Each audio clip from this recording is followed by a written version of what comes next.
merci.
evening, everybody. Welcome. Please take your seats. We know the end of the day, people will join us as they come in. My name is Francois Strydom. I'm the Senior Director for the Center for Teaching and Learning at the University of the Free State. It's wonderful to be here with you. It's also wonderful that we have so many of you. I was just talking to Prof. Anthea, many competing events. There's other faculty events taking place, and there's the small issue of a rugby rivalry literally about 100 meters away from us. So it's wonderful that we can have so many of you here, but also so many of you online. Many of our colleagues saying that they're going to join online, so that's wonderful. So I'd just like to say welcome to the following dignitaries. Professor Esther Klopper, our Vice-Chancellor, is joining us online. Prof. Anthea Roda is with us, our DVC academic. Prof. Vasu Reddy is joining us online, DVC Research. Then Prof. Yalva Rodney-Gumede could unfortunately not make it. Then Prof. Prince Ngubeni from Kwakwa, also joining us. Prof. Bulelwa Nguza Nduba is opening the competing event. Don't worry, Mike, we've sent people there to undermine the event. No, I'm kidding. Right. We'll have some other colleagues joining us from top management, Prof. Mulapo Kobela, Dr. Temba Hlashu, and Mr. Nikile Nzababa, some of the deans that have joined us, Prof. Philippe Berger, thank you for joining us. Then Vice Deans Teaching and Learning, Prof. Liesel Herselman from the Faculty of Natural and Agricultural Sciences, Prof. Berger, of course, from the Faculty of Economic and Management Sciences, and then some senior directors that have joined us, Lasha Loader, Daya Naidu, and then Jeanette Mulapunyani from the library. So all protocols observed, I'm going to hand over to Prof. Anthea to welcome you all.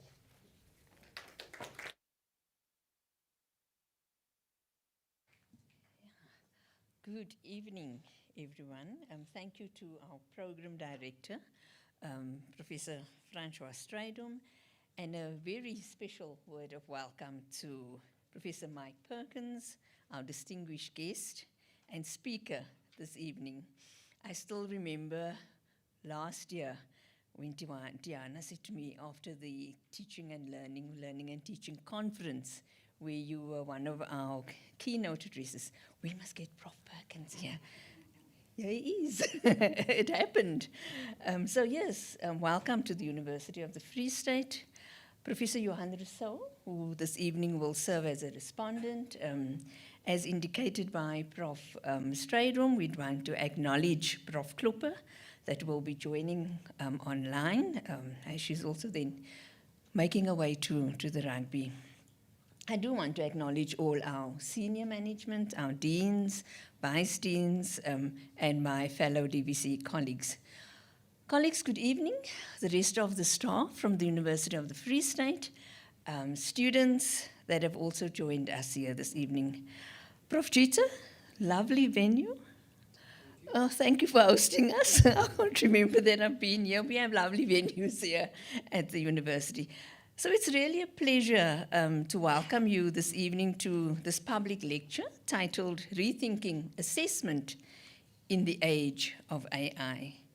Few topics are currently as significant for universities worldwide as the rapid development of artificial intelligence and its implication for teaching, learning, and then we have a lot of focus and direct focus on assessment.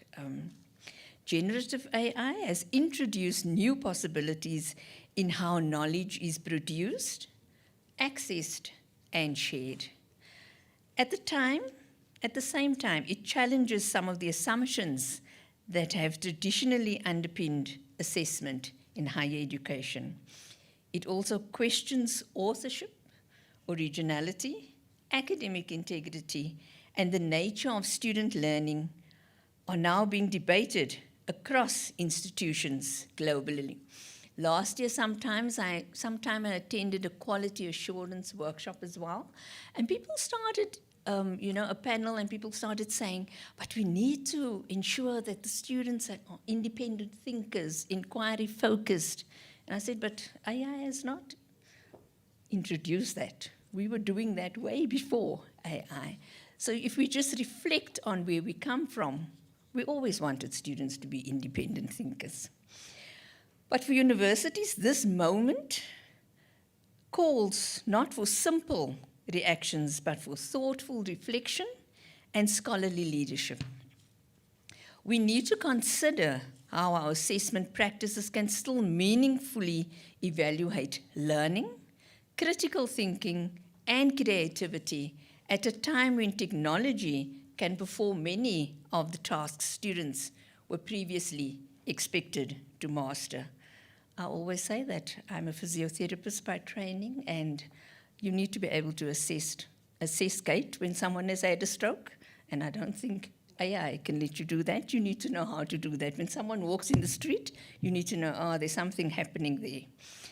And so artificial intelligence has the potential to enhance learning, expand access to knowledge, and support innovation in teaching.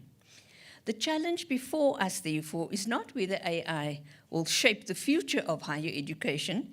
It has already brought many changes, but how we as educators guide its integration in ways that strengthen learning while preserving the values that define academic scholarship. At the University of the Free State, we recognize that these conversations are essential.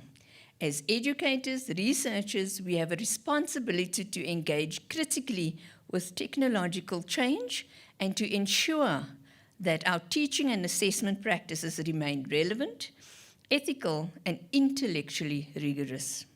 Furthermore, the University of the Free State's AI position statement, therefore, aims to clarify the appropriate use of AI within academic and administrative activities.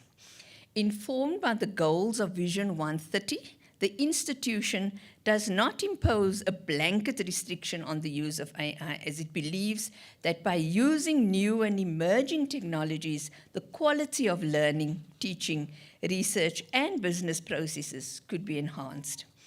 At the same time, the UFS is committed to academic integrity, honesty, excellence in teaching and learning, that's academic honesty, and the submission/presentation of credible research findings and outputs.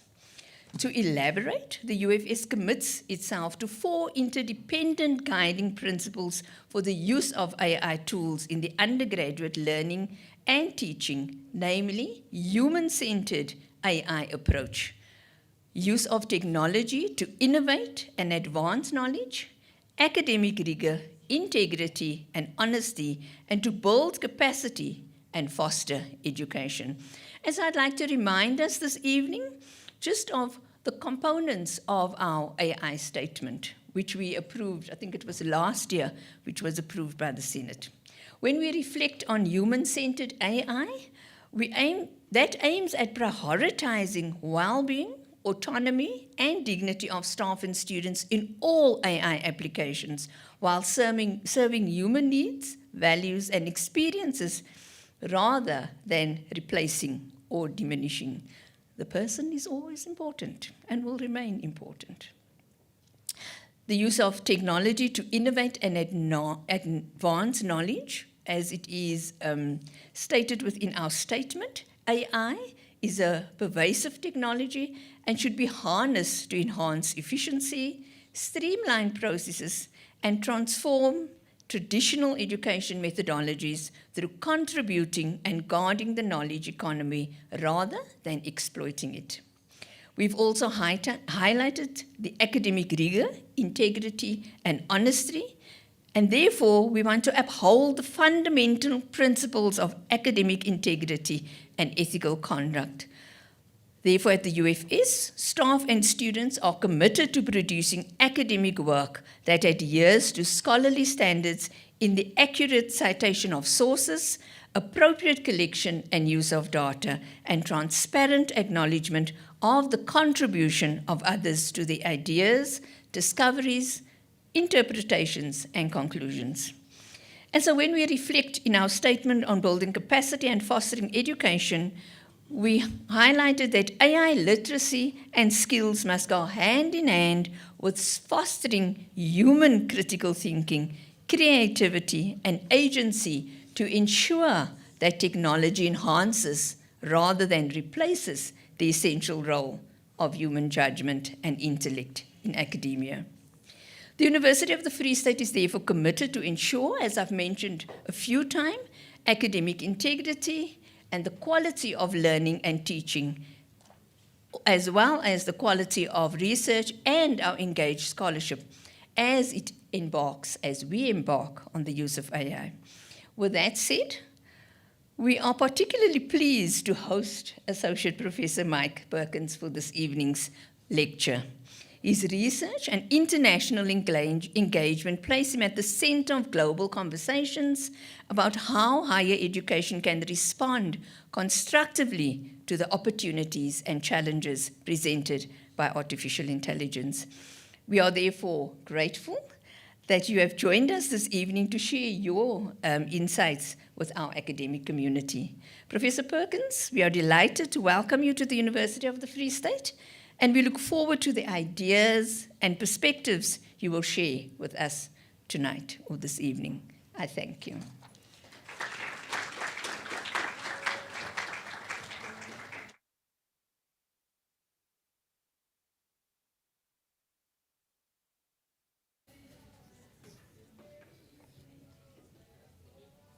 All right.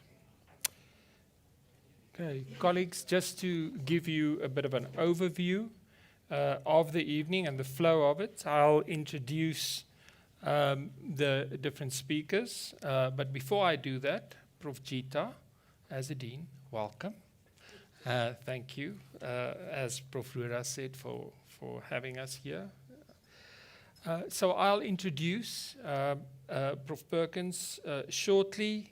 He'll give his presentation. After that, I'll introduce Professor Johan Rousseau, our respondent. He'll give his response, and then we'll have a Q&A session. That's why we have a panel set up. So that will be the flow of the evening.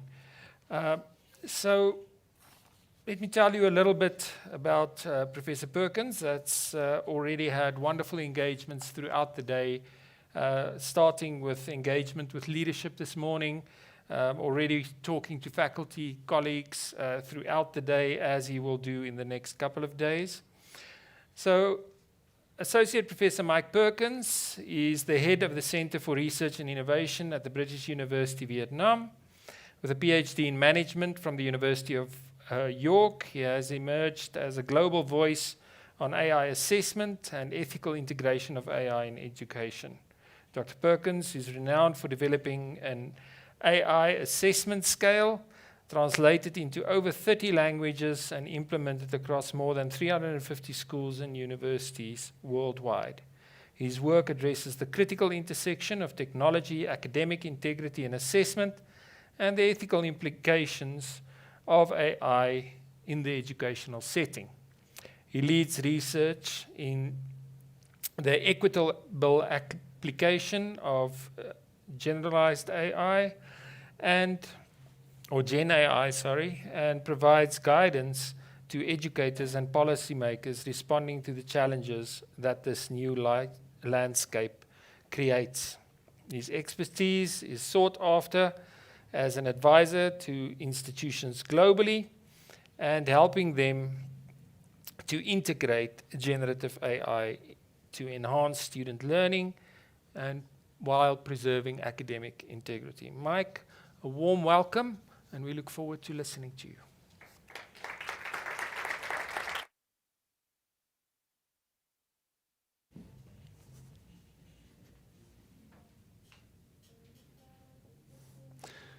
Well, thank you so much, Prof. Rhoda, Prof. Stridham, for your warm welcomes to me. And thank you to all of the colleagues here at University of the Free State, especially colleagues from the Centre for Teaching and Learning, who've been so welcoming.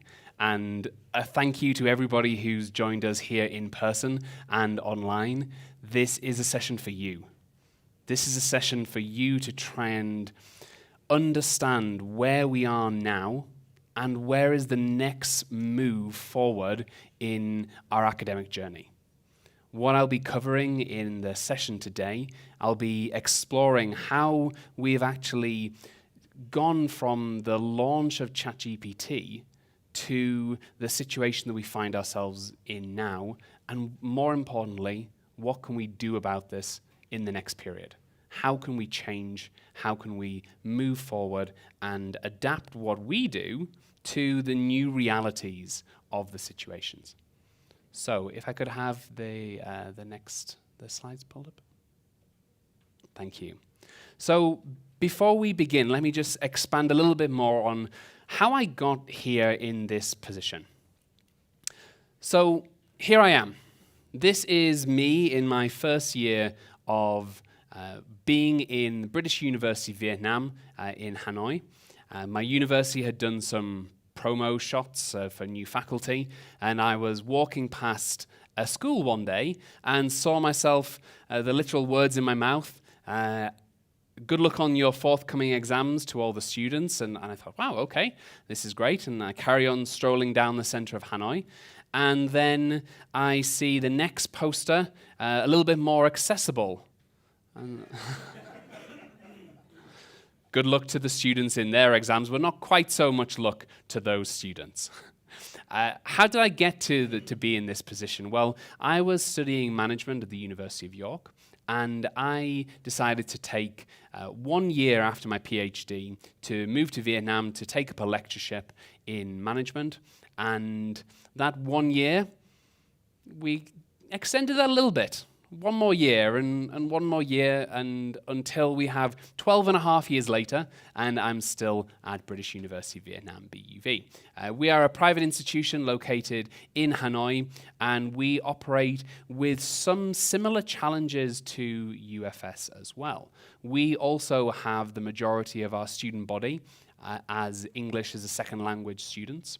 We have a significant number of students who join us as the first generation of students to attend university. And this gives us a really interesting perspective into the challenges that some students really do face around the world. And I got to this position by starting my research journey around academic integrity when I was in charge of quality and academic development within the university. And this suddenly progressed on to the core challenges that we see when it came to AI. So what are those challenges? Well, I'd like to talk those challenges through with you by a little story. So I'd like to introduce you all to Ling. Now, Ling is a first-generation student, and she is a native speaker, not in English. So her English is her second language, and she's operating and she's been involved in studying at a university where the language of instruction is in English. Now, Ling's a very strong student. She always tries really hard for her assessments, and she saw the introduction of GenAI tools in November 2022 as a bonus. She thought, well, maybe this is a way that I can help explain my thinking in a better way to my profs. Because she always had these fantastic ideas, but she was getting marked down on how she was actually expressing those ideas. So what happened? Well, Ling started to use these tools, and there wasn't really much guidance from her university as to what was allowed and what wasn't. They just said, don't cheat. And she's like, well, obviously, but what else? Well, we'll see. Policies are going to be coming soon, coming soon, coming soon. The faculty members would say, yeah, don't cheat with AI. And so Ling said, okay, well, I won't cheat with AI, so I'm going to use AI to help express my own thoughts. And what happened is that Ling's grades, which were already very good, got even better. She was able to communicate her ideas in a stronger way to her profs and therefore was able to get higher marks. Great, win-win. Ling is using AI in an ethical way. Her grades are getting better. Fantastic. But as the months went on, Ling and her teachers and her classmates started to move towards maybe a slightly different pattern. Ling started to get a bit hooked, as well as her class. When previously she might have considered a complex problem by herself and tried to work through this problem, what she did was, let me just ask ChatGPT. Let me just move away from this hard part of thinking and get onto the fun part. I don't need to think about the answer to the problem, but more about what I'm doing, and that's really important. And we see this as a bit of a problem because as students start to rely on AI tools, we get some concerns in terms of what we refer to as cognitive offloading, whether or not students are actually effectively engaging their brains. But we also see challenges when it comes to the grades that we award students. Because we know from research that I've done as well as others, that generative AI tools can produce output that achieves similar or even improved marks compared to student-created work.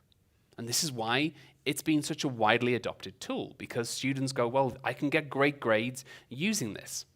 And the problem is that our research showed that teachers really struggle to distinguish between what was AI-generated content and student-written work, even when they're provided with technological tools to help them with that. So that's the first challenge, that if students use AI, they can actually do well. Gone are the days when it would be the case that students, the teachers would say, oh, well, maybe they can use AI for your assessment. They can't use AI for my assessment. I have pictures and maths, and AI can't do maths, and AI can't do this. But AI can do this. AI can do this very well now. So what happened is we started to see, as assessors, a bit of a shift in the types of documentation that students were submitting. And anyone who's seeing this and has joined has probably felt this frustration in terms of, well, does what these students are submitting, does it really account for what their own qualities are? Are we getting to see the students' work, or are we just seeing a bland or a generic answer to the work that's just too perfect and doesn't really match up with what the students are actually capable of doing? And this led to universities in chaos. And you may recognize these sort of scenes that go on and have been going on since 2022 at every university and every school around the world. This is not a unique situation. UFS is unique in that it's actually doing something about it, but this situation is not unique in itself. So what are the options that universities have then? Well, the first option that many universities took when faced with this challenge of Gen AI was to move back to exams. So we could all go back to exams. It's nice and secure. And some of Ling's profs are being very smug, thinking, well, I did all of my assessments as exams when I grew up, so there's no harm done for me, so you should do the same thing. Why can't we just move all the way back to exams? Well, the challenge is that as modern universities and schools, one of our goals is actually to support students' capabilities as they move into the workforce. And by solely assessing with exams, we are not able to allow students to demonstrate their full range of capabilities. It's not some in the future this will happen. This is happening right now. Big companies like Shopify have made very public statements in terms of saying the expectations that they have on their staff in terms of effectively using AI tools to engage in deep, critical work. Now, this isn't something that you can learn as a student just by asking ChatGPT, oh, help me redecorate my bedroom, or give me some new food recipes to try with these ingredients. Because people who think, oh, I'm AI literate, I'm able to use AI, there's a big difference between being able to use it from a technical basis, and being able to use it from a deep critical basis. So we need to think about what we call critical AI literacy to be able to engage deeply with this content. And we only get there through practice and practice and practice. So we can't really go back to just exams if we want to support our students for their future work. So what's the next option? Well, in 2023, just as the hand-wringing by academics and schools was reaching its peak, the global tech companies came in and said, "Don't worry, academics, we're going to save you from these cheating students. We've got some methods that will tell you whether or not those students have been using AI tools." And everybody went, thank you. Now I don't have to do anything. I don't have to change. And it's the students who are wrong. And I'm sure that this technology will save us. Well, this was the case with Ling. So here is Ling looking a little bit nervous as her prof tells her that her work will be starting to be used through the university's provided AI text detector. So these tools claim to be able to accurately identify when students have used AI technologies in their work.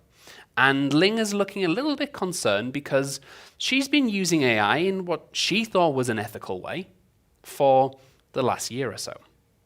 So what happens? Well, Ling's prof looks at her work, and he's received very minimal training from his university.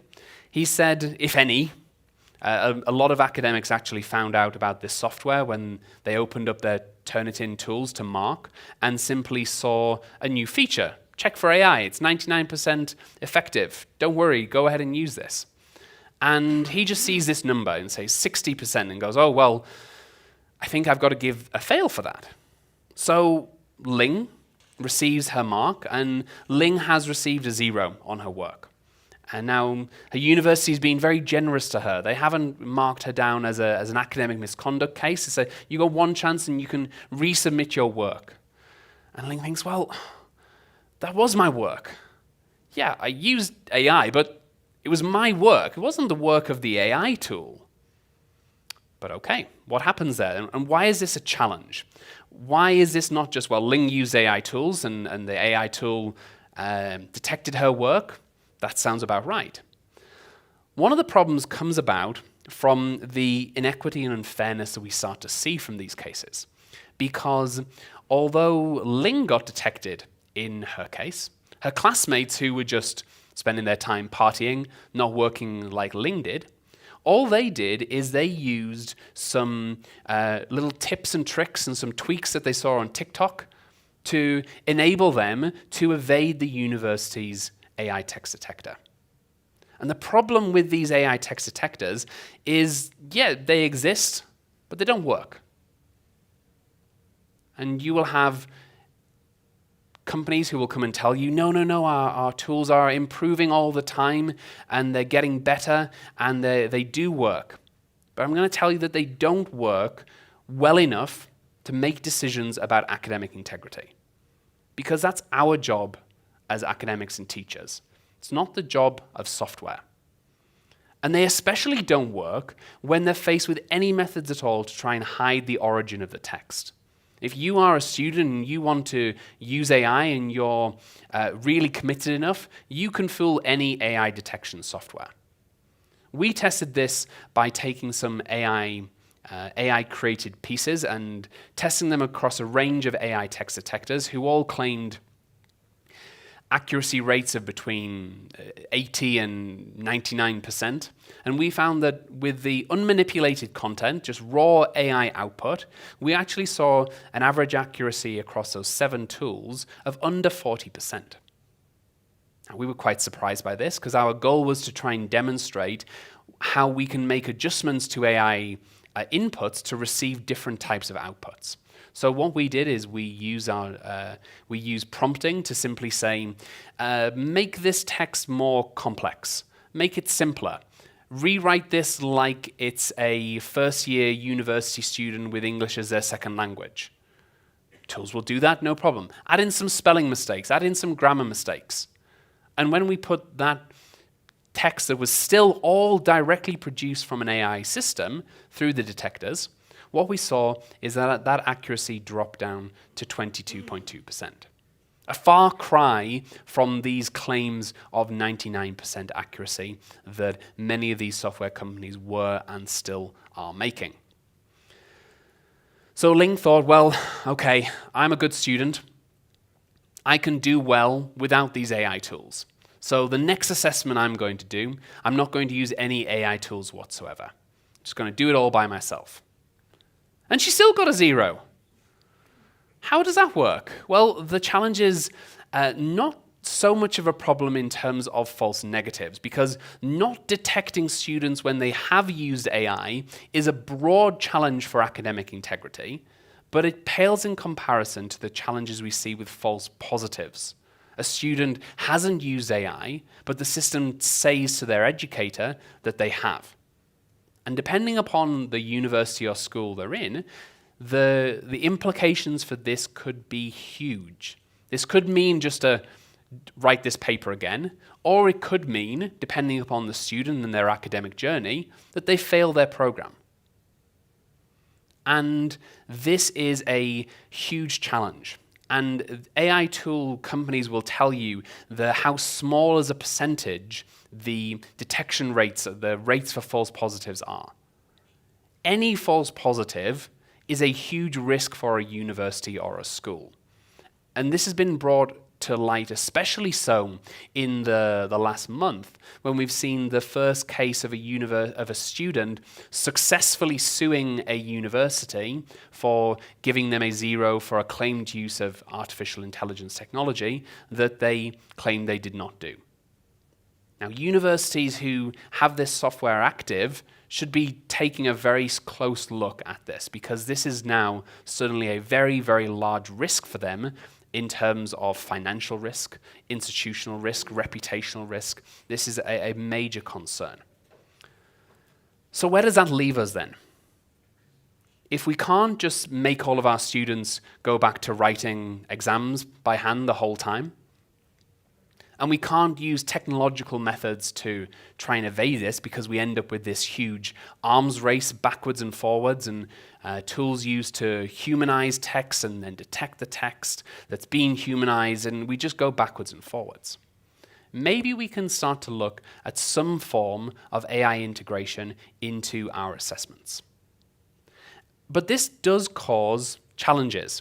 We can't just jump straight into all of this, because we're faced on a global basis, and often so in the global south, with some critical challenges that prevents us from doing this.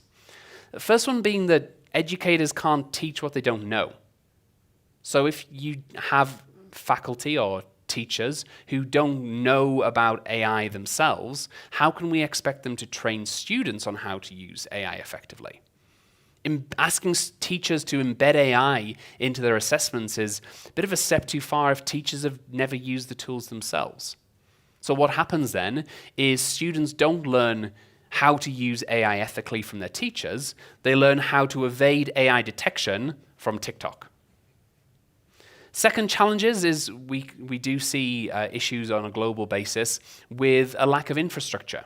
Whether that's not having access to paid-for versions of the software, whether it's not having access to a reliable internet or power or devices. How can we support students on an equitable basis?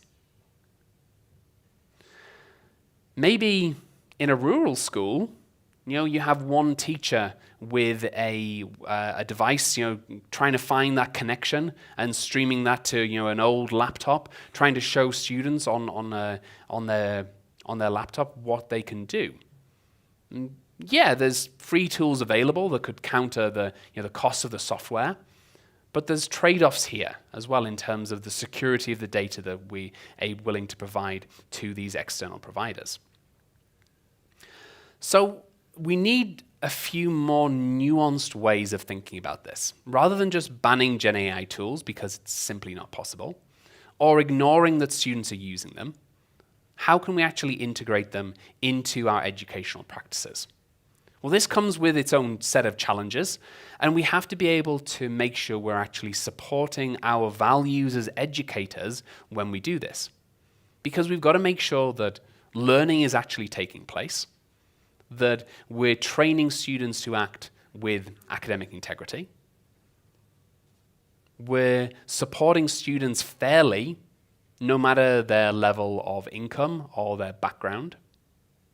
And we've got to ensure that we're actually supporting students for their future industry use of Gen AI tools. But how can we do that? How can we lead students through these new assessment design principles? And this brings us to where I would like to introduce you to a framework that may support us in doing that. Let me show you the AI assessment scale. So the AI assessment scale is a 5-point scaffold to try and integrate Gen AI into learning and assessment. And I say learning and assessment because this is not just a point where you ask students to demonstrate their knowledge. It's how you train students to understand these tools in a deeper way. It's a simple framework that allows us to, as educators, design tasks in the most appropriate way based upon the learning outcomes that we're actually trying to teach. It's not about giving a label to an existing assessment or telling students you can use AI for this, but you can't use AI for this, because that's an ineffective way of actually supporting students. What it can do, if integrated correctly, is direct students and start a conversation between what is an ethical use of AI, but at the same time as being able to introduce students to different use cases of AI and how they might integrate those into their practices. The original version of the AI assessment scale was produced in 2023 as a response that our university was facing with challenges in terms of academic integrity violations. We already had an existing policy which said if students misrepresent the work that they are using, as in they're taking a work that they didn't produce and representing it as their own work, they would be guilty of academic misconduct. We didn't have to write in a new policy, it was already there all along. And what we saw through the use of, yes, AI text detection tools is a huge number of students who were using these tools unethically. We also saw quite a few students who swore down that they never even heard of AI. Now, some of those we didn't believe, but some of those students were very, very strongly telling us that they had not used AI for these tools. And so this is what really got us thinking about how can we do something in a different way? How can we start to redo our own assessments? And what we also wanted to make it clear to faculty is on a circular basis that no level of using AI or not using AI is better or worse than another. If we start with no AI, that is an effective use of controlling AI in assessments. But so is full AI, so is AI exploration. And what I'd like to do is just to briefly introduce you to the scale and show you how Ling's assessments have changed. So at level one, the first use of AI is not using AI. So here we are not saying to students, you can't use AI. You are controlling the environment to actually secure that. We can't just say to students, here's an essay, don't use AI. Because the students are just going to go, yeah, I promise I won't use AI tools at all. And we can't tell that. So trying to say to students with the use of any label when you don't enforce it is security theater.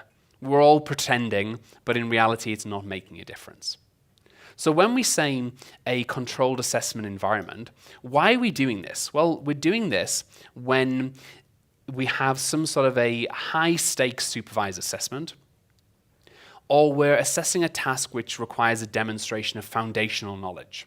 There's many subjects where we want to be certain that a student actually knows their stuff. Not about applying the knowledge, but can you actually do this thing? Can you do the formulas that will ensure this bridge doesn't fall down? Can you identify a body part to ensure that a patient doesn't die? Can you identify on a balance sheet where there may have been financial irregularities? So here we say that, yes, students can't use generative AI tools, but there's a reason why. We're focused here on ensuring that the assessments are actually directly reflecting that individual performance.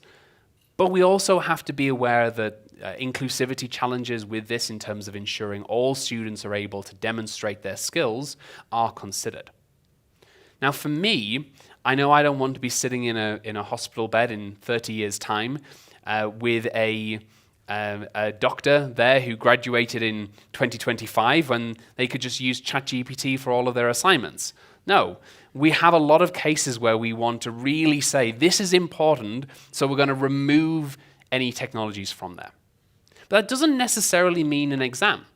It's been the traditional method of assessing without technology, but it could be any controlled environment task. Maybe an exam, maybe an in-class essay, a live performance, a demonstration of skills. Put block A into whole B. Show me how you can do these skills. These are very embedded into a lot of practices, especially on the medical fields. You've got to actually demonstrate something. For Ling, this might mean she has a debate, which is looked over by her professor, and she comes out with these ideas, and she has internalized this knowledge and has demonstrated that knowledge is there. She can do whatever she likes in terms of the studying, but she's got to demonstrate that she knows her stuff. Outside of a secured assessment environment, we face a challenge. As soon as we move away from being able to directly control student use of AI, we can no longer be sure of or control how much students are using AI tools. So levels 2, 3, 4, and 5 require a very specific design of assessments.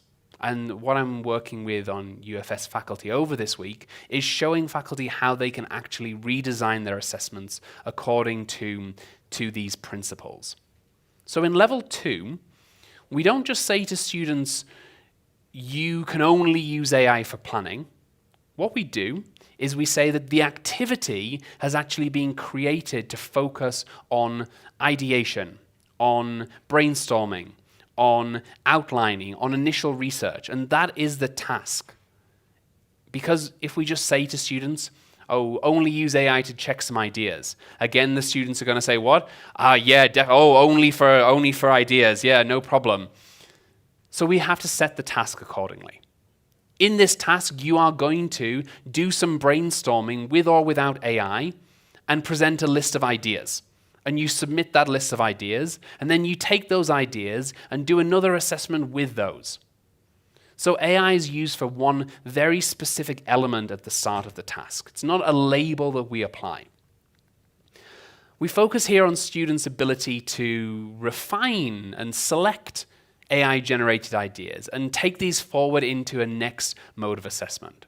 Because assessment isn't just about that assignment that you write at the end that gives you your whole grade. It's about the whole process of supporting students to actually ensure that they have learned what they're supposed to be learning. And it comes down to assessing the end result, not how students got there. We want that list of ideas, and we're going to assess those lists of ideas, and then we're going to do something with them.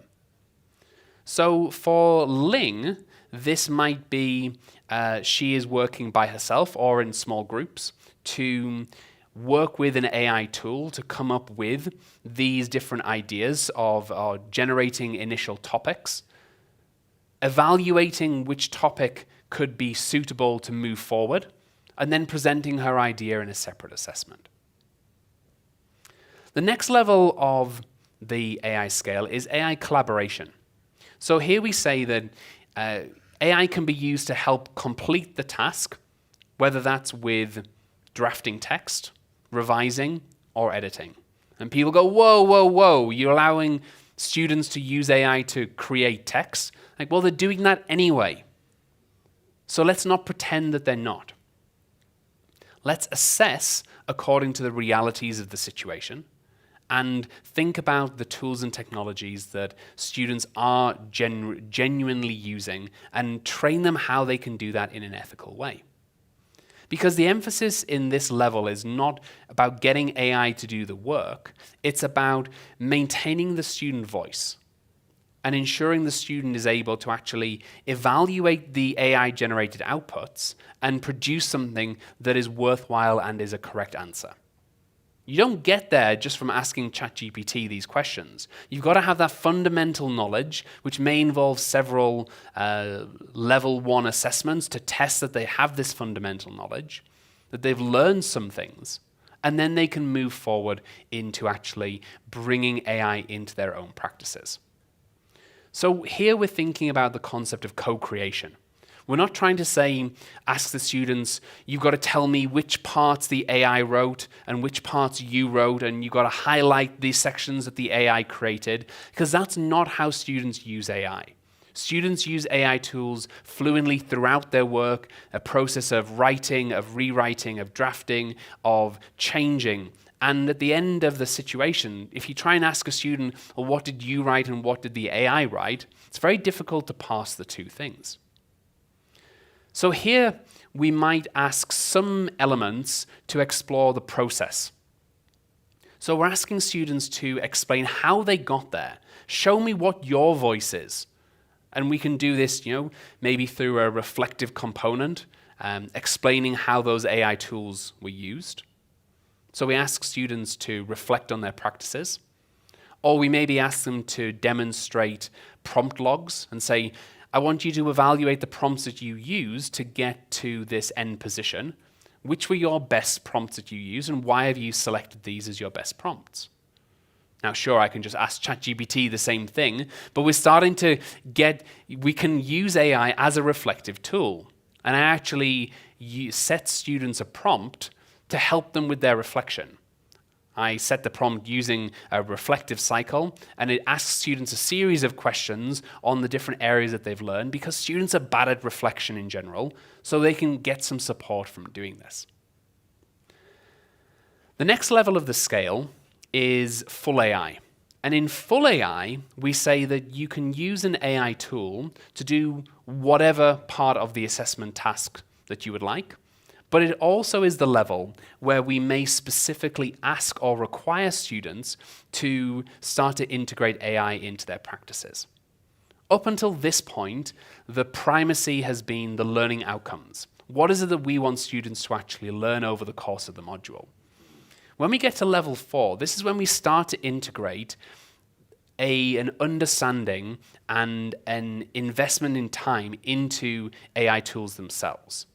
So we start to combine subject plus AI, rather than just the subject alone. So here students are actively using GenAI for any parts of their work that they would like, of course, because we can't stop them from doing that anyway, but we're probably also going to be asking them to demonstrate their skills of using AI tools. For me, what I would do is I would provide several prompts or custom GPTs that the students have to use as a starting point to create something. And this allows them to start to push the boundaries and understand what AI can and can't do. This is where we're training students to think that more deeper level of AI use rather than just rewrite this for me. Starting to push AI to see what it can do to help them. And we can start to set those tasks at much more complex requests for students. Things that I would maybe ask students to do as a group over a 10-week project, I can now ask students to do those individually as homework. And they're starting to push and test what they can do themselves. Now, this might just say to students, you can do whatever you'd like, but more likely, we're going to be requiring students at this stage to use a specific tool.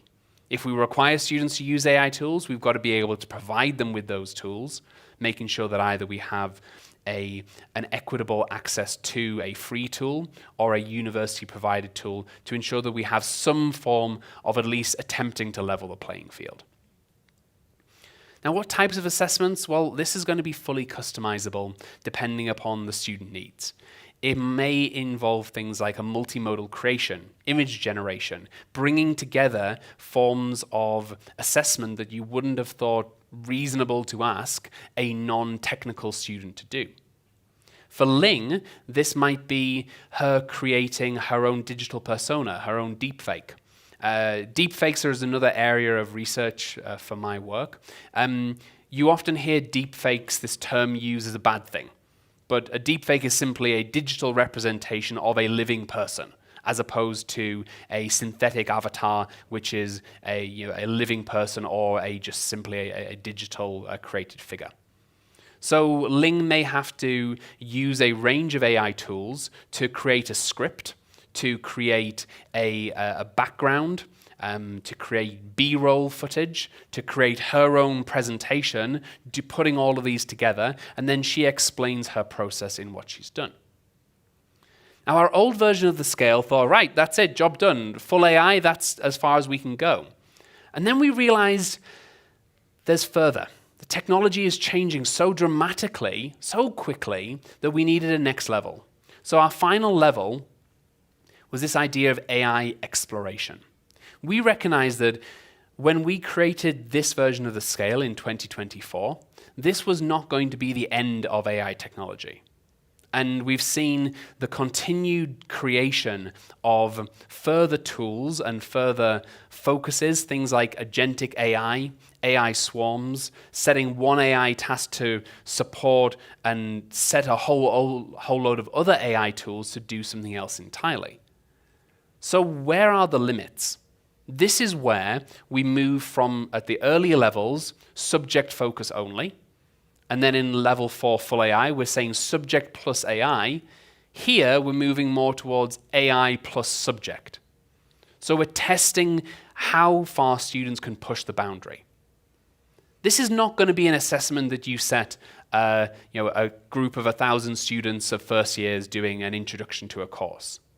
But this might be something that you ask your PhD students to use, or your undergraduate project students. Come up with something new. Find a problem and figure out a way that GenAI can help solve this in a different way. So we're really exploring the use of AI as a collaborator and as a creative tool to do something that is different and can actually support change. As I mentioned, we are asking students, in this case, to show how well they can use AI. We don't want every assignment to be AI, AI, AI, because at the end of the day, students, unless they're doing a technology-focused degree, that's not what their role is. Their role is to learn their subject and to master their subject. So these are add-ons that we would do to support our student learning. But really, this becomes a one-to-one process between the student and the faculty member who's setting them the assessment, having this co-design and co-creation of what this task should really be, and then working with the AI tool to do something new and exciting. And what might that be? Well, we're really looking at things like creating new products, taking a subject matter and exploring that in a different light. Maybe Ling is a history major. Her role historically and her essays have always been write an essay, write an essay, write an essay. She's not a coder, but she can use a no-code or low-code tool, simply asking Claude or ChatGPT or Gemini to create a web app which can help demonstrate a critical concern that is in her subject right now. And she can demonstrate this to her professors or to her other students, and showing how she can take her subject and move that forward in a creative way. So that's the different levels of the scale. Every item and every level of the scale is going to have its own place. Whether you choose to use those levels at early stages, at later stages, this is something that takes a program view of assessment to consider. What people will sometimes say is like, should we only give first year's level 1 assignments? Well, it's not just about only level 1, it's about a gradual introduction and ensuring that they have foundational knowledge. We're not going to be setting level 5 tasks to middle school students, but we're also probably not worthwhile asking PhD students to do a level 1 task, because that's not their job. It's not what we're training them to do.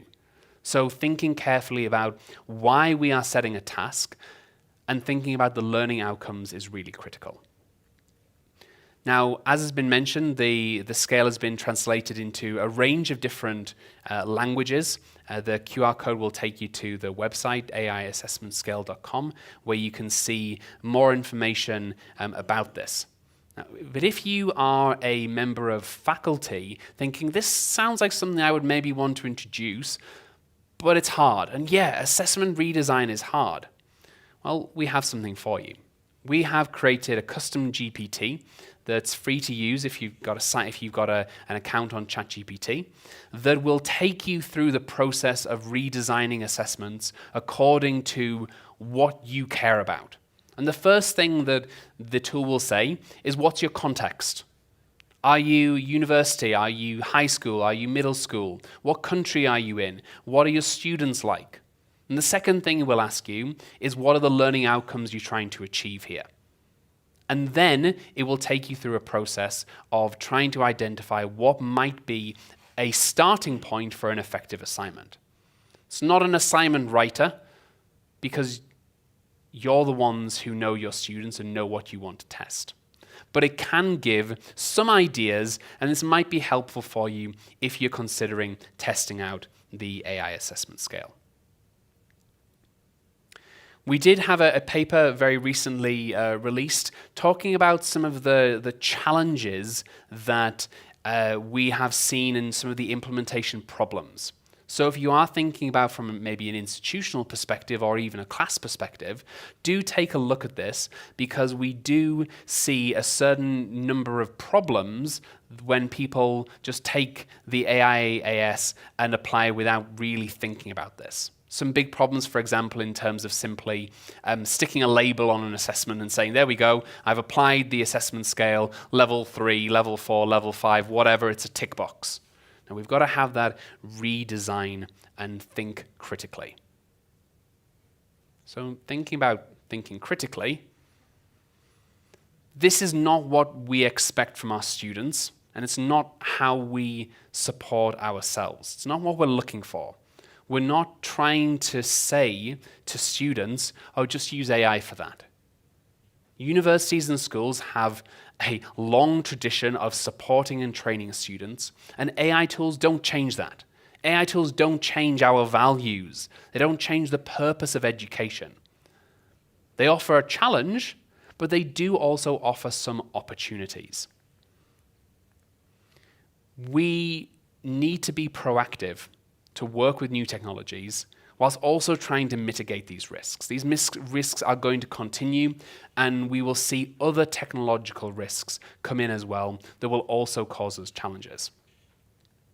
So opportunities if we use these tools for education, but also some core risks to academic integrity. And we really need to reframe the way that we think about assessing in the age of generative AI.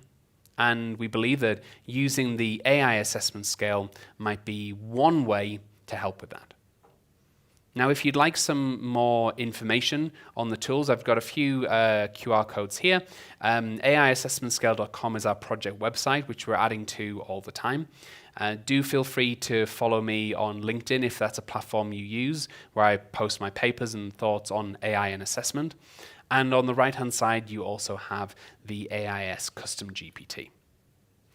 So coming back to our starting point, the challenges that we're all facing are not unique. Globally, we are facing challenges. If we think about this carefully and integrate AI into our assessment practices, we can get over those challenges. And I urge you to consider how you might do that in your own practices. Thank you very much.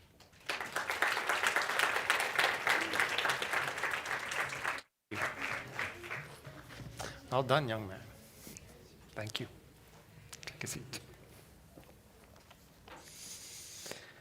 Right.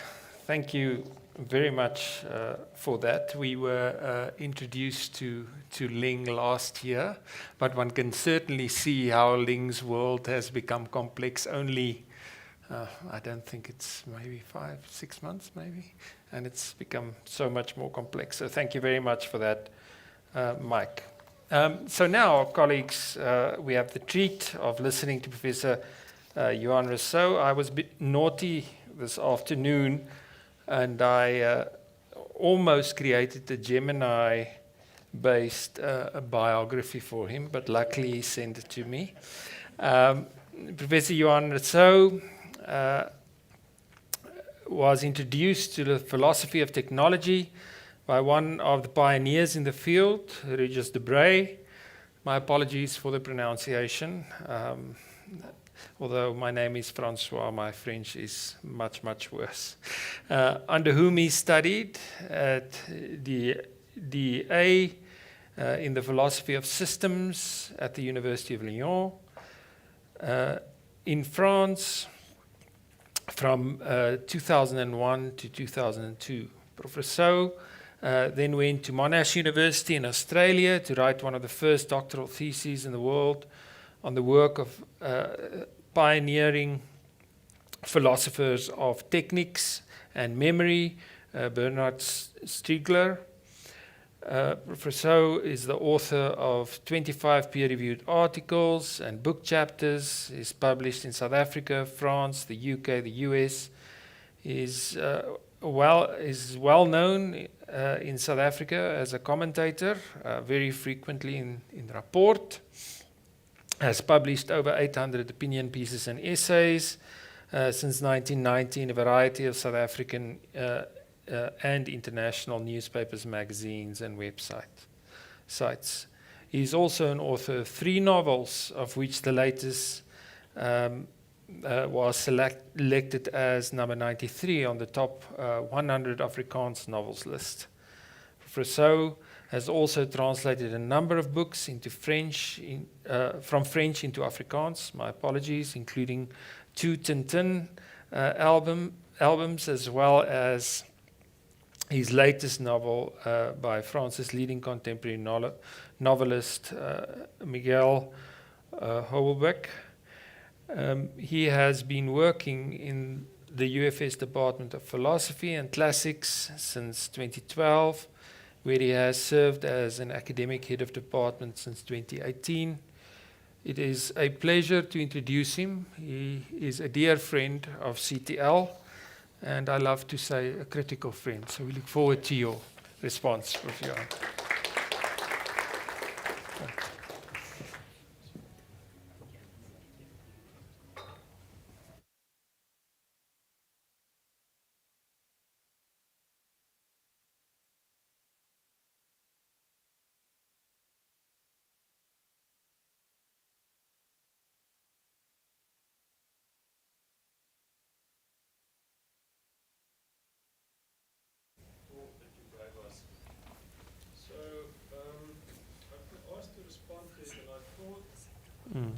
Obviously, being a philosopher of technology. Prof. Johan, just give us a second. I don't think your sound is coming through.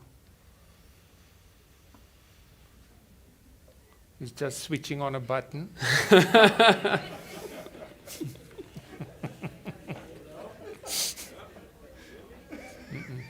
yet.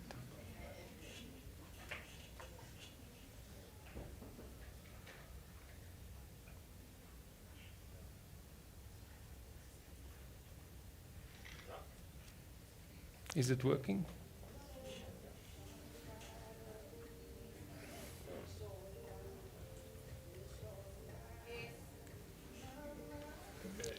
Okay.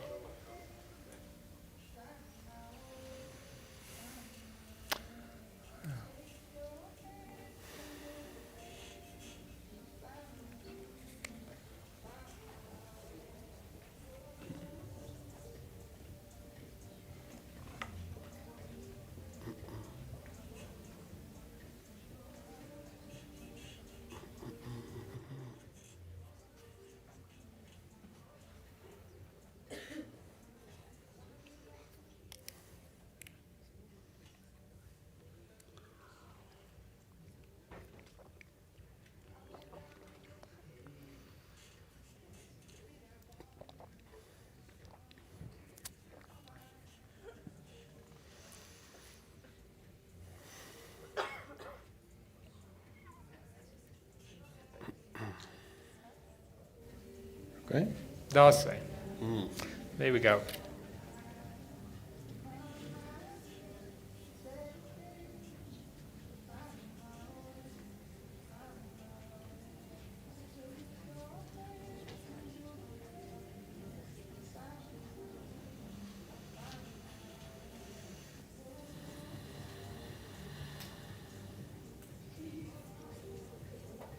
Okay. All right, let's try again. So, as a philosopher, I thought, I opened by thanking Mike for a very sober assessment of AI assessment. But I thought I would make about 5 or 6 brief remarks in the 15 minutes I have. And I'll end with a bit of a case study of our own department. And I recognized a lot of what you said, Mike, in what we experienced. At the risk of sounding facetious, I would just like to begin by cautioning against the term artificial intelligence. The reason I do that is the only artificial intelligence is human intelligence. I say that because human intelligence is enhanced through artifice. That is our tools.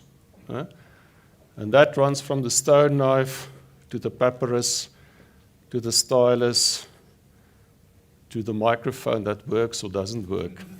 Okay. I think what I would propose as a term for what we're working with here is not artificial intelligence, but intelligence simulation. And it is very important, because if you know a little bit about the conceptual history of the development of these technologies, post-Second World War, you had one school that thought we could actually eventually mechanically reproduce human intelligence and human consciousness. For reasons I won't go into right now, that project ran into some problems, and I don't think it's soon going to succeed. The other approach was to say, let us imitate it very convincingly. And that is exactly where we are today. And I think it is important to understand that what we're talking of here is also what is fundamentally human, what we as a species are. And as Luc Ferry wrote in a recent book, why this topic is so sensitive is it goes to the heart of what made human achievement possible, namely intelligence. And I would also caution universities in thinking very carefully of the term and what type of intelligence we are cultivating.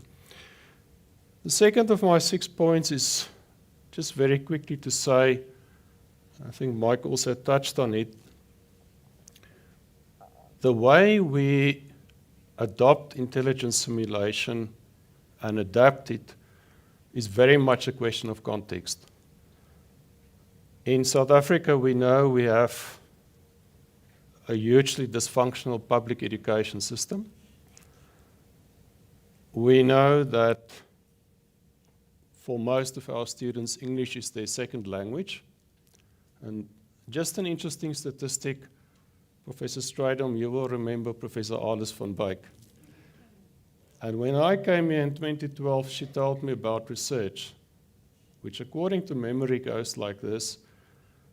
At the time, a student arriving as a first year at the UFS who went to school in their first language, regardless of what that first language is, arrived here with an English vocabulary of 20,000. Had you gone to school in your second or even third language, you would arrive here as a first year with an English vocabulary of between 3,000 and 8,000 words. Now, in my view, and I'm very grateful that Mike started with an ideal student, the student that we all like to teach, but it's a second language student. In my view, problems with expressing oneself, with confidence in your second language, and also what is your level of academic literacy when you arrive here? How academically equipped are you or not? All of those come into play when a student has to decide, am I going to use intelligence simulation, let's say, to write an assignment or not? A third thing, I understand, and I think it would be madness not to do this very seriously. I understand that universities have to think hard about employability of graduates. We've been doing a lot of that at the UFS. But most of you will know of what is now called the law of unintended consequences. And I'm concerned that since it's the tendency these days at universities, including ours, to lay so much emphasis on that you must get a job, call it a vocational approach to the university, that we do not pay enough attention to deep thinking, deep reading, deep writing skills. And it's not just skills, it's an art. Yeah? And so if you arrive in an institution where the emphasis is predominantly on employability, getting your degree, I think it does create a risk, it could create a risk that students do not understand. Why should they cultivate deep thinking, reading and writing art? A fourth point is, and Mike also touched on it, I think when it comes to deciding the extent to which you will use intelligence simulation in your teaching, in your curriculum, in your assessment design, the first question you have to ask is, what's the nature of my discipline? In my discipline, philosophy, it's incredibly important that students learn deep reading. Without that, you cannot do the subject. It's as simple as that. And that's why I really appreciated that Mike pointed out, if you decide, well, I'm going to not use any intelligence simulation, you must create the right environment, guiding the students in that. That's also the ethical thing to do. So I think one has to ask, what is the nature of my discipline? And very importantly, what is the nature of the transmission of knowledge that I'm imparting? In my own subject, the embodied teaching is irreplaceable. It's as simple as that. Yeah? There may be other disciplines, and I'm not going to name names, where you can go about it in another way. Give people some videos to watch or other forms of teaching. But, okay, you get the gist, hopefully. The fifth point is we also have to make a decision on what is the type of assessment. Yeah? For understandable reasons, Mike touched a lot on essay writing, exams, but of course there are also other types of assessments, and I think that should also guide us in deciding the extent that we will use intelligence simulation or not. So let me end by using my department as a little case study.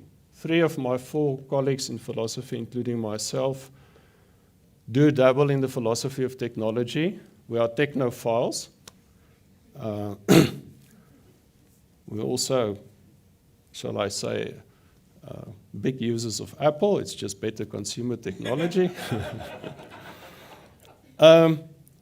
And when I arrived here in 2012, our department was one of the first on this campus. I think we were one of 3 that adopted continuous assessment.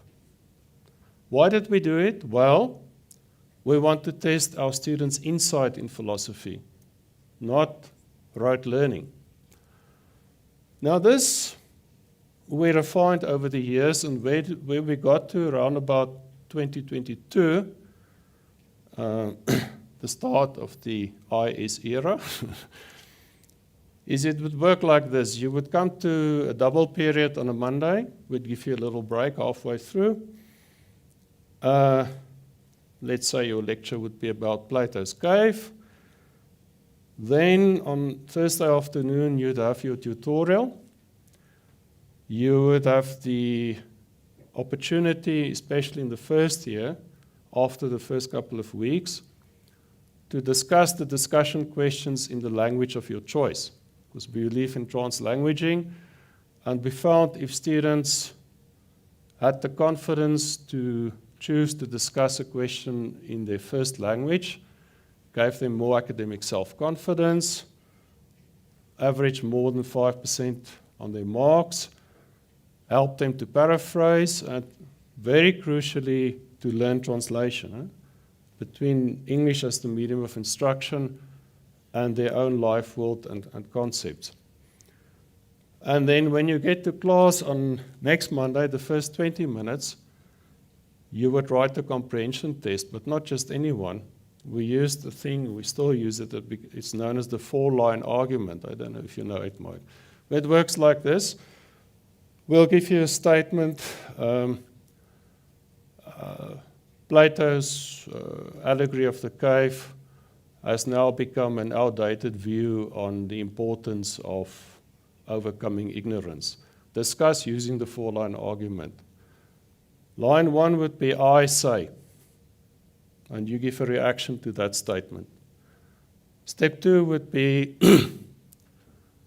they say. What do you think the public thinks on that statement? Step 3 would be, it might be objected that. How do you counter that argument? And step 4, in conclusion, I will argue that. The beauty of this is you can't plagiarize. It's the first 20 minutes, so you have to be in class. And ideally, if you follow the model where you would read the text before the lecture, attend the lecture, go to the tutorial, and end up writing this assessment. And by the way, we found out, increase the mark. They now count about,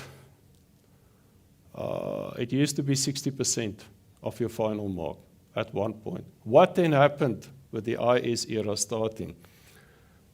And then there would be an open book test at the end. It used to be like an assignment. You'd get 7 days, you submit on Blackboard, and there would be a good old assignment somewhere in there as well. And we then said to each other, when ChatGPT appeared, we're not going to mention this, let's see what happens. Well, you know what happened. The students found out about it. Where are we now? Well, we still try to get the students to read. We tried to throw in inspiring things. Last year we had them read Fahrenheit 451, the kind of world we're entering now. And all sorts of innovative stuff that we tried to do there, because our argument is, for the intelligent use of intelligent simulation, you must make the foundations of the students stronger. But now, with 12 years of dysfunctional schooling, there's only so much we can do, no? And so, eventually, we decided to stop the open book test on Blackboard, because it's a no-brainer. Students are going to fall for the temptation. We're not judging them, we understand where they're coming from. What we did say is you're going to sit in an exam room with computer access, no internet, and no access to your student profile. You bring in your printing material for the semester, you've got 5 hours for your open book exam. The real conundrum was, what do we do with the good old assignment? Here's the call we made. it's a battle we're not going to win. We accept as a given 80% plus of our undergraduates are not going to do their own work there. In varying degrees and scales, and I think the ideas Mike is giving us here on how to teach students how to use this more intelligently could be very useful. It depends on your context. But the call we made is this. For the 20, maybe even 10% of the future academics and philosophers. And it would be suicidal for our discipline to just completely abdicate and say, oh, well, this is the new world. Yeah? So we made a call to say, in the assignment, we are going to cultivate 10%. It's a deliberate elitist choice for which we don't ask any excuse, because we have a responsibility to our discipline to train the future philosophers. Right, I'll stop there, and I think it's now panel discussion.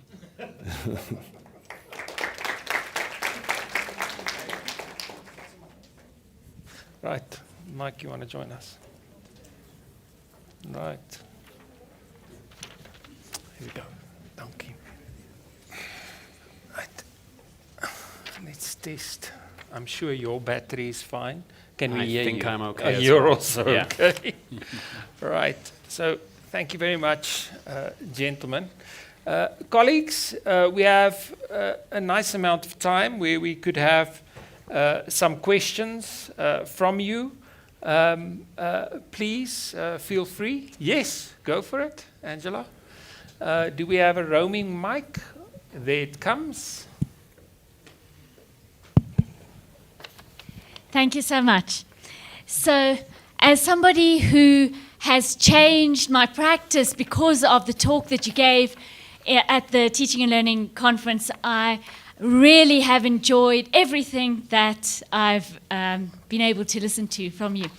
But I have three comments that I'd like your feedback on, and one question. And the main comment is, as exciting as it is with all these levels 2 to 5, because I think, we can definitely make students learn more and achieve more because of AI. That's really exciting. As exciting as that is, I think as far as marks are concerned, the message I'm getting out, which aligns also with what you were saying, is that we need to shift more to tests and exams, and where numbers are small enough, presentations. Because the reality is that those other levels, although they are very good for developing learning, they're not very good for developing a range of marks. So the way in which you mark it is more presence or absence, not totally. You can do a bit of quality, but it tends to be that the marks are high and undifferentiated. So that's my first statement. Next statement, as far as using AI for article writing is concerned, now as academics rather than as lecturers, it seems to me on your scale that has to fall within level 3. There is no way to monitor it. We have to allow people to use it and just determine the quality on the output rather than the process. The problem I have with that is I'm afraid that reviewers and editors will be spending longer on an article than authors, whereas the incentive structure is all for the authors, and the editors and reviewers get nothing. All right, and then the last comment, and then I go to the question, is that I know that you're making the job argument, and of course there is something in it that we need to prepare them for their jobs. They're going to use AI. But to me it seems that AI is a wonderful tool when you already have the skill that you ask it to do. And it's a terrible tool, not even a tool. It's a terrible short circuit that stops you learning that skill if you don't already have it. And as a university, we're trying to develop those skills. And so I don't know how useful the job argument is.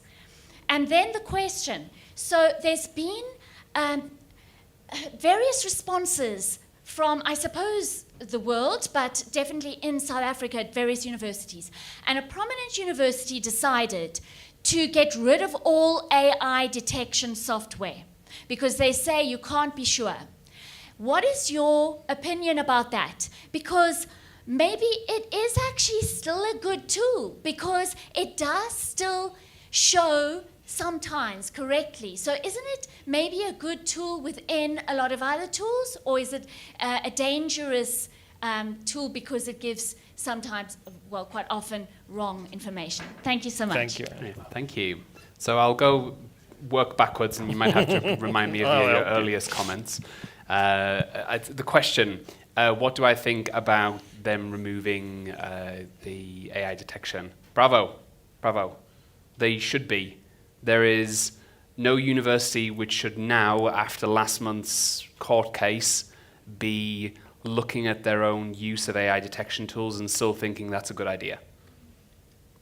If you are, you're wrong.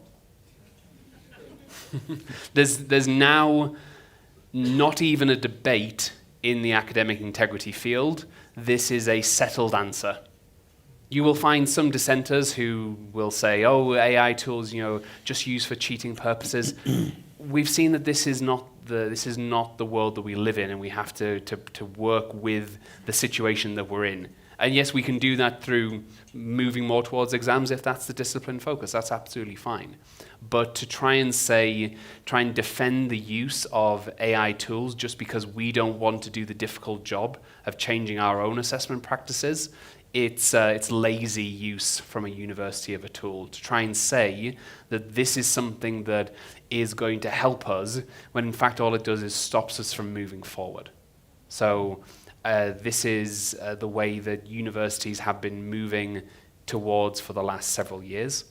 You'll find, I don't think in the UK any major university allows the use of AI detection tools simply because of the damage that it can do. And you're absolutely right in that it's the focus on the small amount of harm that it does is completely disproportionate to the, yes, well, it can detect whether or not a student has used some AI tools, but so can a lecturer. If you know your student work, you can see this is happening, that it's happening. And we've got to recognize that that's the case and change our own practices so that we don't have to focus on these AI detection softwares. Johan, you want to? Yeah. I just want to say, in my department, we found out very quickly that IS detection software does not work. And then we realized, well, we're trying to police a problem in the wrong way and with the wrong tool. Let's stop policing. Right? And rather try to get our students excited about what we're trying to teach them. And like I said, the deep writing and thinking and that sort of thing, and conversations and et cetera, build their academic self-confidence. So that if they still do want to use some of that software, it's at least hopefully more considered. Okay? But I can only concur with Mike. I feel that unless the technology gets much better, even then I don't know if my department would use it. We rather try to shift the conversation completely around using that stuff. Yeah. Right. And what we see in terms of technologies is that there's a growth in the quality of the output that's produced by an AI tool, and then there is an improvement in the ability to detect that. And the software company says, oh, we can detect that much better now. And I had this case when I did this study. I released the study results, and Turnitin got in touch with me, and they said, oh, we've rerun your database, because we released this as a public database, and our new version of the software does much better. Well, so what? The damage has already been done. You've already had this case, and you've had your opportunity. And then you also have AI humanizers, which regularly used by students, who then say, well, we're able to stop you being able to accurately detect that. And then all that happens is the AI detection company says, we can now detect when students are using AI humanizers. And then there's a step forward and a step forward. It's just an arms race that doesn't help anybody. So taking this combative approach to AI detection is not something we want to encourage. Thank you. We've got several. I've been this side. Let's start with Daya, and then I'll go that side. And okay, I've got a couple. Yeah. Thank you, Francois. Good afternoon, everyone. Good evening, everyone. Something that you said earlier on about context, and I want to bring that into this conversation. Not so much about AI, but to take a step before AI or IS. Your work in Vietnam, how have you seen Eastern notions of nature of knowledge and knowledge ownership contrasting with that of Western notions of the same thing? And I raised this against the context of plagiarism and how plagiarism is viewed. And you've raised this issue now of Turnitin. The reason I asked this question is that in a previous life, I had students who were of Chinese and Vietnamese and Eastern origin. And when their work came in, Turnitin refused. It indicated high levels of plagiarism. And when we started having conversations with students, they started saying, but this is in the public domain. Nobody owns knowledge. So that's what prompted this now. When we move into the next era, how does this play out? And where do we see ourselves? I think you, in a way, answered the question by agreeing, and I certainly share your view on that. But just some of your observations in where you find yourself. Okay, I'm going to take, that's one. I'm going to take one over there. Just three, yeah. Thank you so much. Thank you, Prof. Perkins. Really insightful. I am not an academic. I am academic support staff, and I'll be attending your session tomorrow morning. Great. But every single assignment comes through me first before it even reaches the lecturer. So I check for the similarity and everything, and I want to maybe join into our previous speaker now. It seems like plagiarism has disappeared. No one's worried about plagiarism anymore. It's all just AI detection.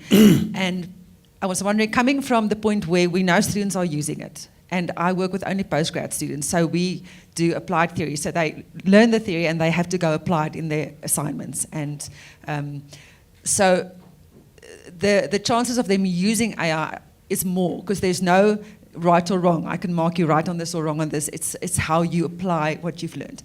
So my question is do you think it would be assisting them in getting comfortable with AI if I ask them in every assignment, tell me how you did use AI? Should we make them comfortable with the idea of using it, or are we shooting ourselves in the foot by doing that?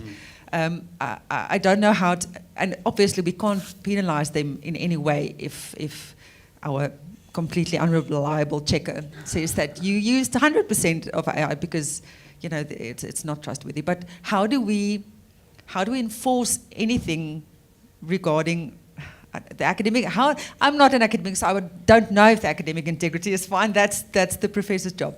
But for me, who has to kind of filter through what comes in, should I ask them, what did you do? Or should I just, I don't know.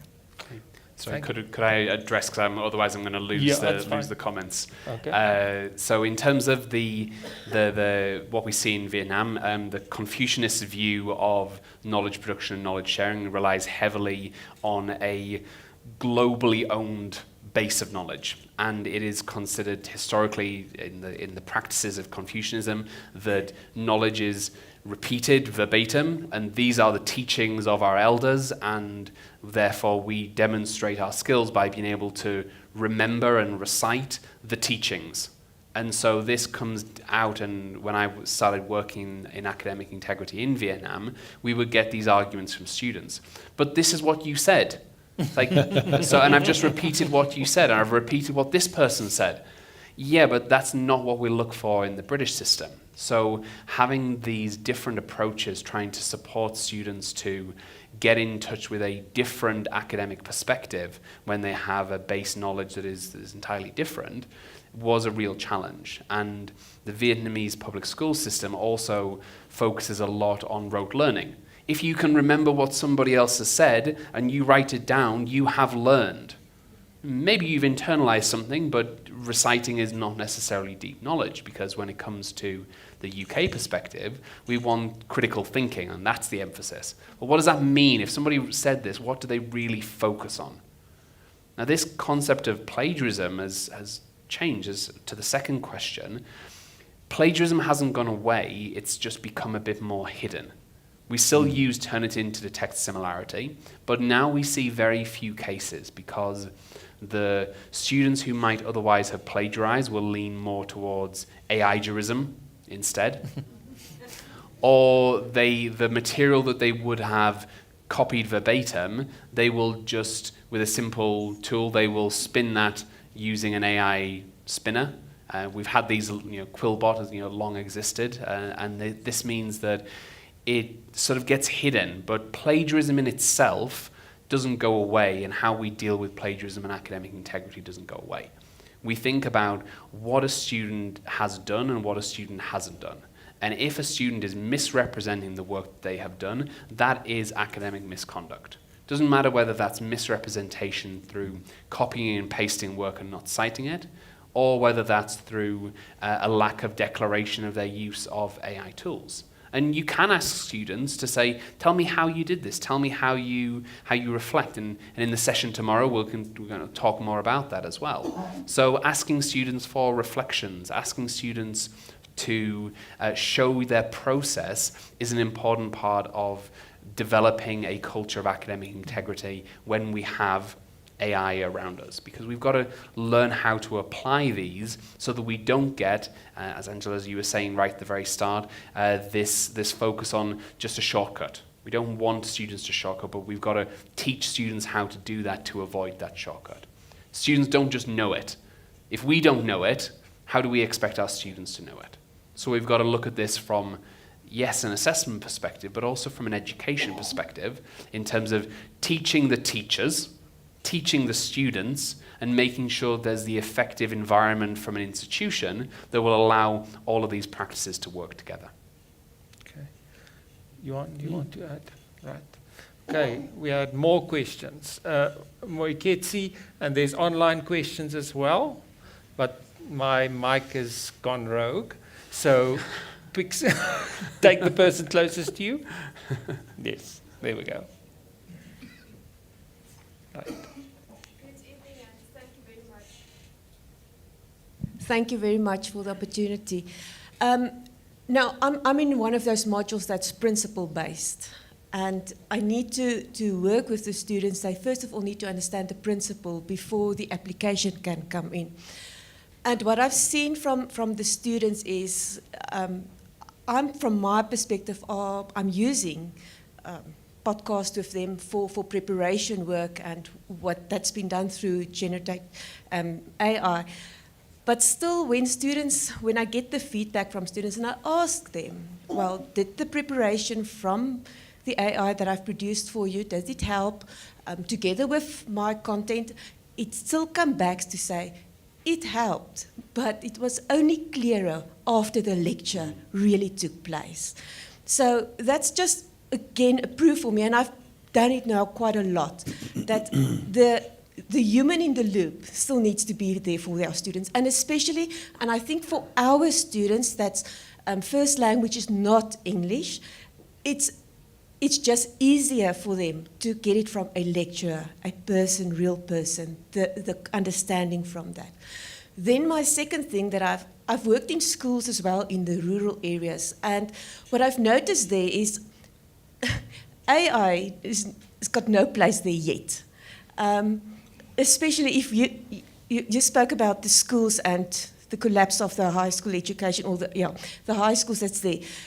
To bring that into the schools, and especially with a principle-based module or subject, it's going to be very hard for a teacher to understand at school level how to introduce that to learners on school level.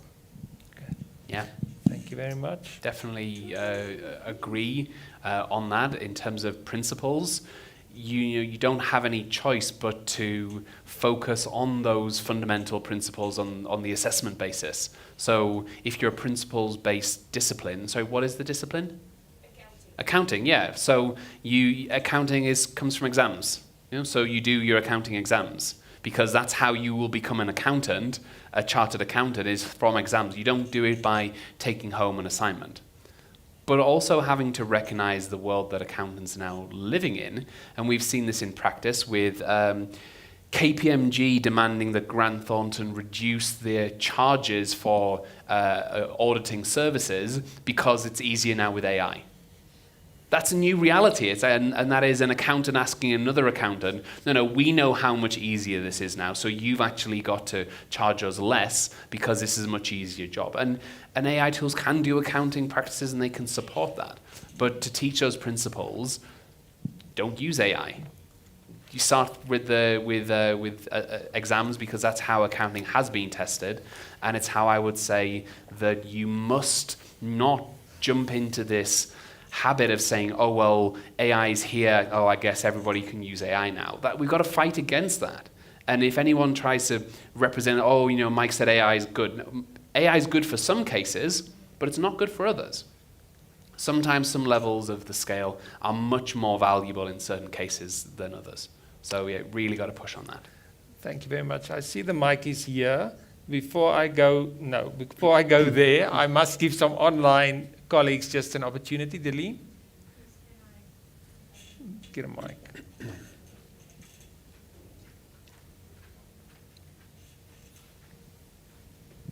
Thank you very much.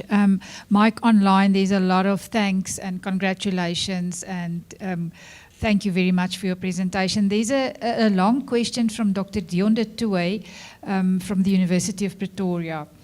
He says traditional assessment is largely a lag measure. We test students after learning has supposedly occurred to prove knowledge. But with AI, we now have the ability to shift towards a lead measurement, where we can embed assessment into the learning journey itself. Then he goes on to say, AI-driven programs can guide students through personalized learning paths while simultaneously analyzing each individual's progress in real time. So it carries on. This could give lectures a live dashboard showing not just activity and engagement, but genuine insight into where a student is struggling early enough to actually intervene. In essence, proving knowledge acquisition throughout the learning journey. The human in the loop is retained, but the educator's role shifts from judge to guide. My question is the field moving in this direction from proof of knowledge after the fact to continuous diagnostic assessment embedded in the learning process? And if so, what are the biggest barriers to meaningful adoption in higher education? And Dr. de Toey is a lecturer in innovation and theology, and he's also an amateur AI-based software developer. Wow. Thank you. That's There you go. a fantastic view, and it's the opposite perspective to what we often see, an AI skepticism coming out to what can we do with this.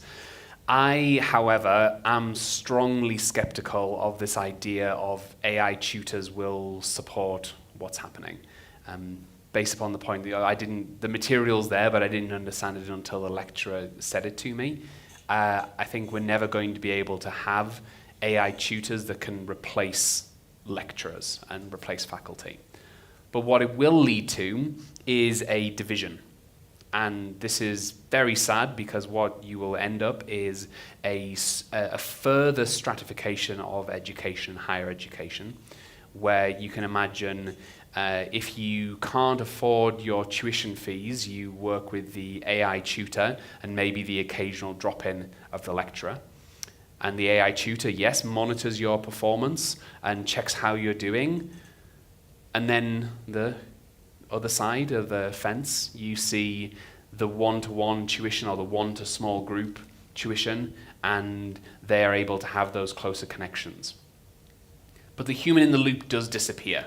You can't just say that that having somebody to monitor student performance and the job of a lecturer will become a guide. The job of a lecturer has always been a guide, to guide a student through the subject, because we can't shove knowledge down a student's throat. You can lead the horse to the water, but they've got to want to drink. They've got to want to do the deep reading. They've got to want to engage with the material. So whether it's an AI tutor saying this is what you're going to do, or whether it's a faculty member, it comes down to the student's ability and the student's desire to learn. So I think the big barrier for that, we will get that commodification of higher education as the technology gets better. I don't think AI tutors are good enough now, but they will probably get to a stage where you can demonstrate that the quality of them is high enough to make a meaningful difference for students.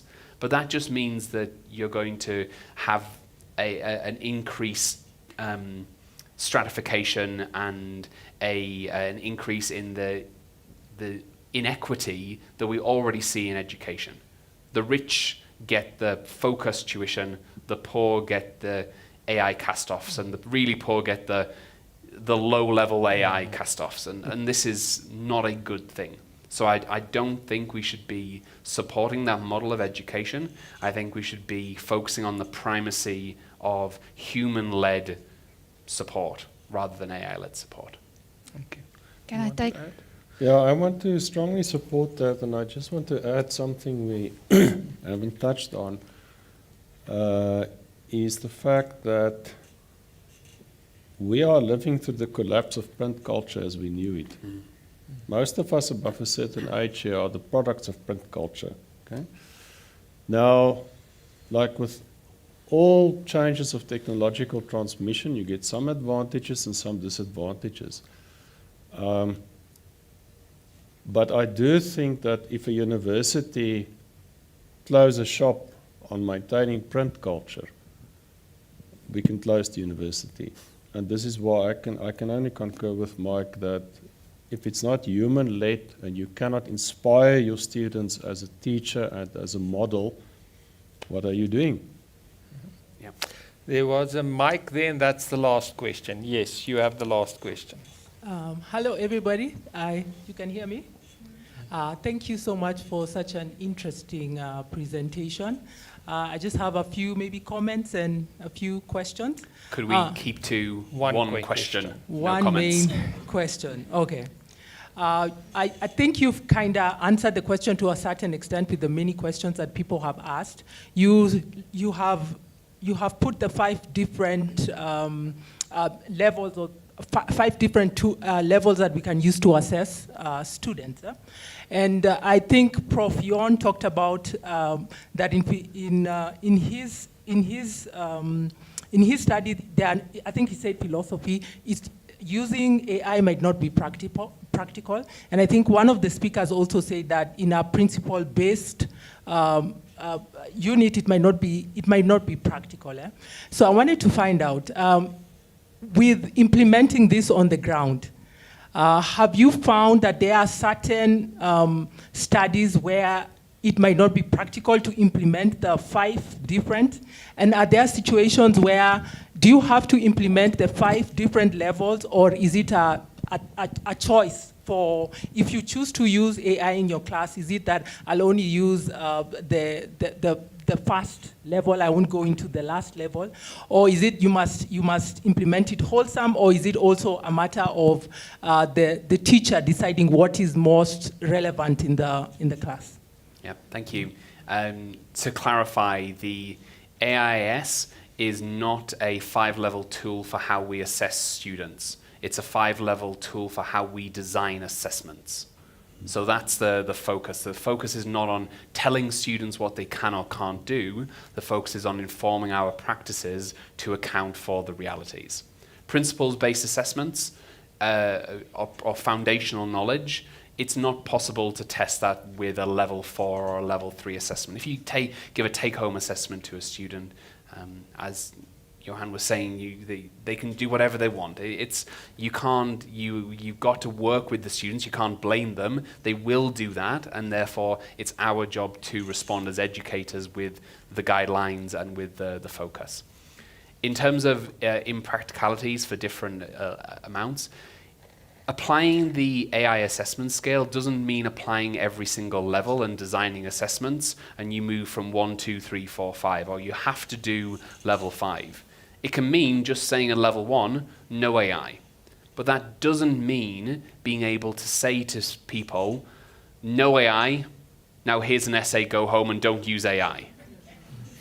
That's where people get it wrong as a label and use it as a labeling system and try and defend themselves and say, no, I'm just doing what my university tells me. And I'm implementing the AIAS and using level 1, but not providing a controlled environment.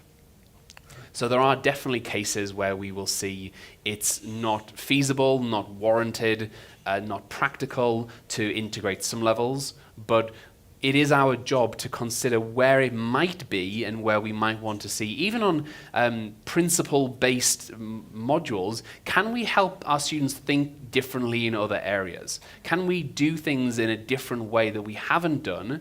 And just because our subject hasn't historically done things in a different way, does that mean we can't do things in a different way on some assessments? Okay. Right. Anything from you?